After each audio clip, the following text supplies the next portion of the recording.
Auntie Gail, love Taryn. Good boy. Live ecstatic. Ho!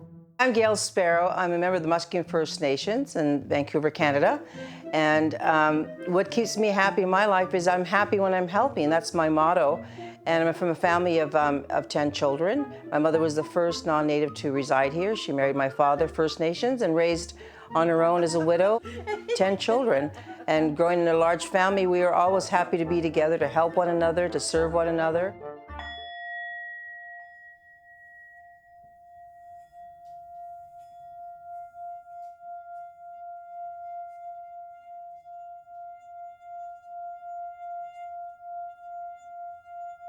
I didn't know I was unhappy. I just used to think I had nothing to say to anyone. I kept myself busy in the kitchen and serving everyone and stuff like that, and always kept out of conversations. And then I got on the spiritual path. I took lessons and learned how to meditate and started to realize that I wasn't happy. And so I started to search for my happiness. I started to look within me. Meditation started to open that doorway for me. I started to start volunteering. I knew I needed to open up my heart. I had closed my heart. David told me how you were struggling to educate the women in your community to make them understand that they're equally strong and worthy as their men. You're doing it through your art, I'm doing it through my politics. But, you know, Lillian, I find that in our community of Native women, the reason why they've been kept down is because of that belief that, you know, they're second to the man. But the women also have to step forward and forgive themselves. Our women now have finally are realizing their rights, are connecting within their core of their values of who they are and their heart and their soul, and they're coming forward. And actually this past 2 weeks ago, women nominated me for a counselor. And these women are the ones that are supporting me and campaigning for me this time, and I'm not doing the work, they're doing the work because they're empowered. And forgiveness has played a big, huge role in my life. I blame myself for a lot of things, my brother's death. Just the way life turned out for me as I was a young kid. I had no friends, not even one. Not till the age of 30. I always thought it was my fault, so I had to learn to forgive myself too, and that was a huge part in my healing. And then after I could forgive myself, I had to forgive the people in my life. I had to forgive my parents. There was a lot of abuse in our family. A lot of different kinds of abuse went on.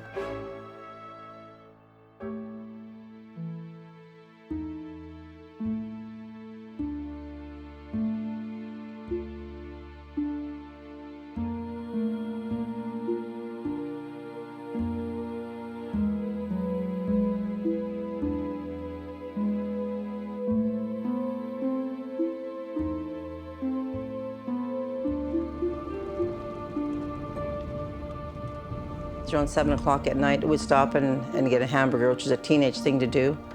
And in the car, my friend said to me, "Would you like to trade places?" And I had this strong feeling that said to me, "No, sit where you are, stay where you are." So I said to her, I said, "No, I'll just sit here in the back seat." It was my boyfriend there. And 5 minutes onto the highway, we're driving down and we're all just talking about our plans for the next day and what we're gonna do. Because I was into basketball and we were playing basketball. And all of a sudden, the whole inside of the car just lit up, and my friend said, what's that? It was like a spotlight, and all of a sudden, just a big thunk. And I was knocked out, and the person that hit us was a drunk driver. And what happened is the car slid into the ditch, and the hood of the car wrapped around the power pole. And unfortunately, my girlfriends in the front seat, which I was going to trade seats with maybe 5 minutes earlier, were killed instantly.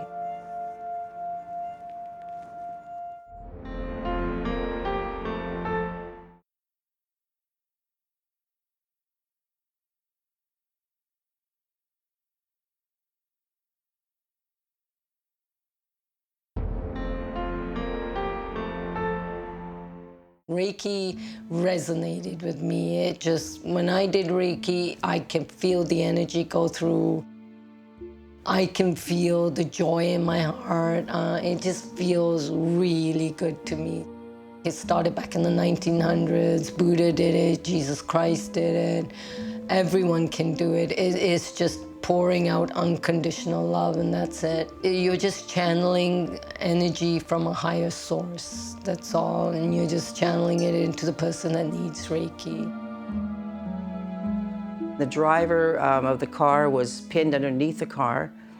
I was thrown into the trunk and pinned in the back seats, and my boyfriend was thrown out of the car. And when I came to, there was a feeling of just hearing the tires spinning. And there was a dark, dark, dark, and it felt eerie, and I seen around me and I thought to myself, where am I? But what had happened to me before I opened up my eyes is that I was heading on a small little bright light. It was taking me down almost like a movie scene of my life, and things were going fast and they were going quick. And it started getting larger and larger and more peaceful and more radiant, more beautiful. And I thought, I'm going there. It's a good place to go. And I could see beautiful colors and I could see beautiful images. And then all of a sudden, it stopped. And before I knew it, I looked to the back of my head and I'd seen darkness. And I thought, where am I? Where happened to the light? But then out of nowhere, this dark image of a figure said, "Are you okay?" And I said, "I can't feel anything." He said, "Put your hand out." So I put my hand out, and sorry, but I felt this large hand, and it felt like my father. And so what I did is I put my hands over my head, and this hand grabbed me, and it said, "I'm going to pull you out." And I just stopped. My body wouldn't go any further because my leg had broken off. And so he said, "Just keep pushing and I'll pull." And so he pulled me, and then I said, "I can't feel my leg." And he said, "Your leg is there." And so he pulled me to the side of the road, and he took my coat off and rolled it up and put my head so I'd have a place to support my neck. And he said, "I'm going to go and see how the other kids are. And you lay there, you're going to be fine, you're okay." And this voice was like, everything's going to be all right, you're going to be fine. Even though I was afraid, there was a calming, like the experience of that light. And I could never see the person up close, but the image was like my father. And as they put me into the ambulance, I said, "Where's the man?" And they said, "There's no man." And I said, "There was a man." And they said, "How'd you get out of the car?" And I said, "The man pulled me out of the car. And he rested my head under my jacket." And they said, "There's no man here." And in the hospital, they had the impression they thought there were 3 Native kids who had been drinking, and we caused the accident. And they let us lay there for 12 hours before we got any medical attention. You're tipping because you're going to be standing on 2 railroad tracks, not 1, right? There you go. Both legs back, chest to floor. Inhale, cobra. Exhale, downward dog. I got involved teaching yoga at the last door and also taught at Westminster House. They're recovering addicts. And I started that about 3 years ago. I love teaching yoga there. I can teach it as a relaxation program where the guys really benefit from it. They really enjoy the class. And even the men, I found that they really, really enjoy it. It helps them to sleep after. So when they're going through addictions, it really helps them. It helps them to calm down. It helps them to sleep well at night.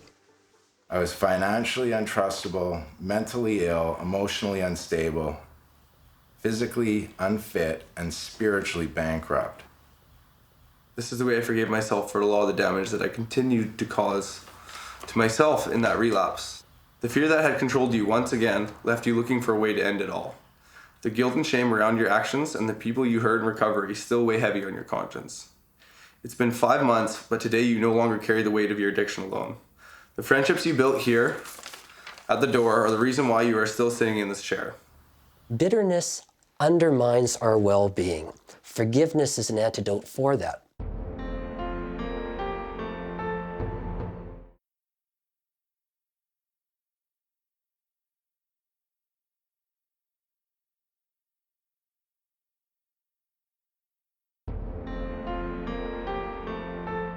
I don't think you're going to cry your way to some solution. And I don't think taking responsibility means another beating and a bunch of punishment. I don't think you could knock you around hard enough to smarten you up. Instead, it's like somebody shows you compassion and love. It's an energy.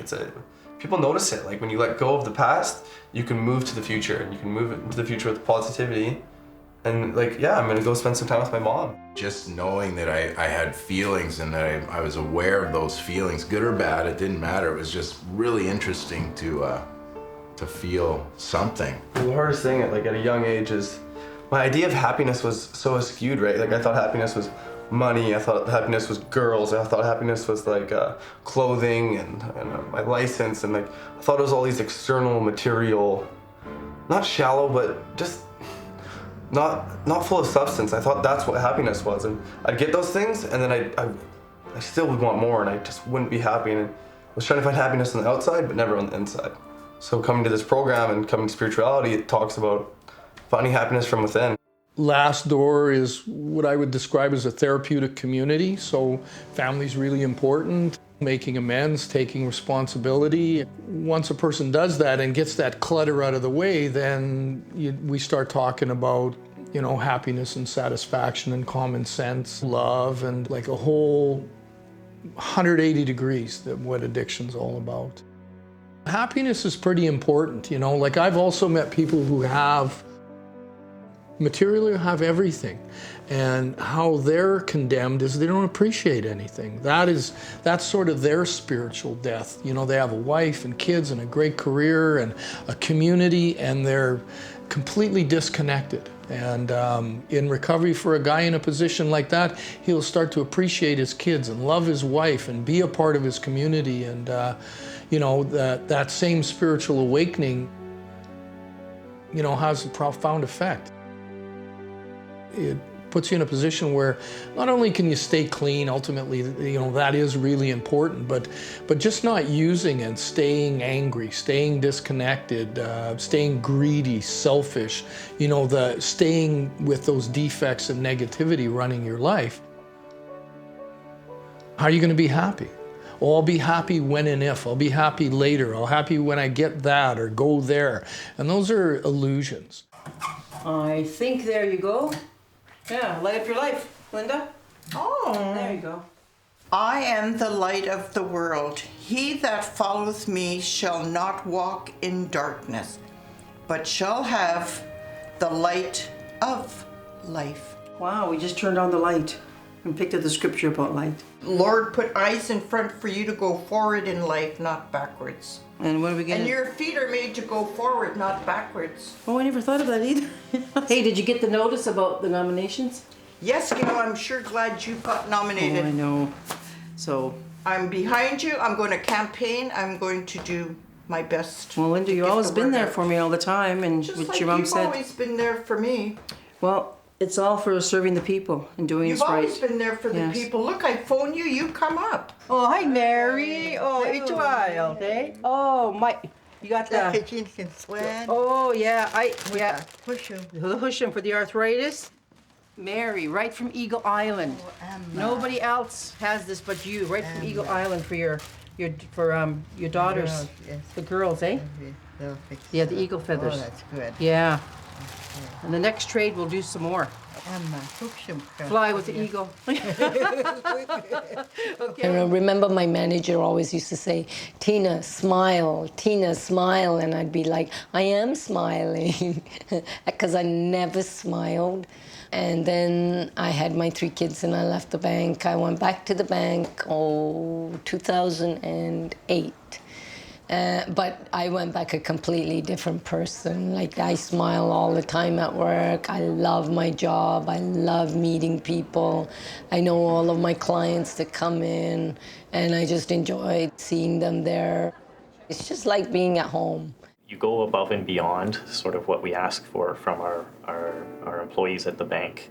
When you come in with that smile and that positive energy, it really lifts everybody in the entire branch.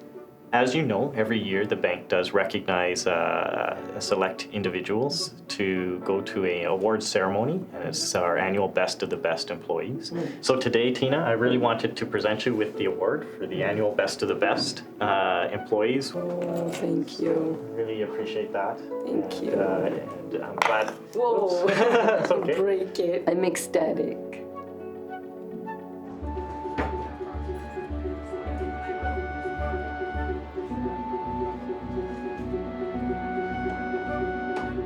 So a week later, I thought, oh, the President of the United States is going to forget Gail Sparrow, you know, and I get a phone call, and it's the American Embassy, and they said, President Clinton sent your name to us, and we want you to come down and meet with our leaders on welfare reform with First Nations. And to this day, the American Embassy calls me when they have world leaders in and programs in for our people, First Nations, and I go down there as a resource person and work with them and bring the programs back to us.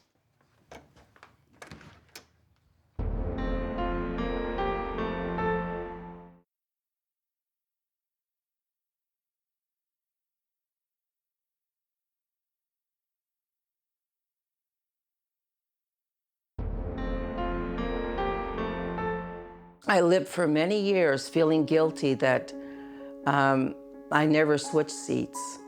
And I felt so bad, and I thought, you know, why them and not me? I found out that we're hit by a young man who was 19 years old.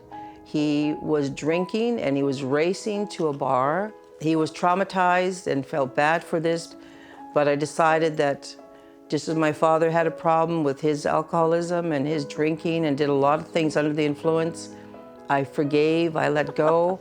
And this driver, I decided to let him go too and forgive him, and decided that, you know what, I hope he doesn't ever take a drink again.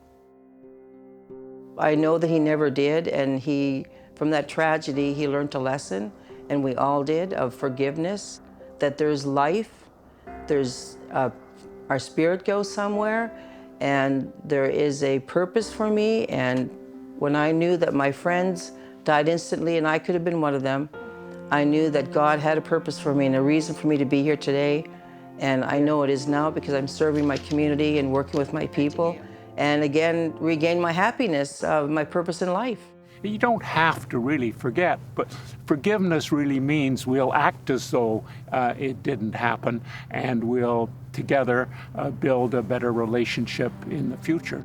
I just got the referral yesterday, and the client is actually a gentleman who was diagnosed about 2 years ago with ALS, and he really liked the idea when he heard about Reiki. Okay. That might be something that would work for him. Do you feel comfortable having another client? Absolutely, yeah.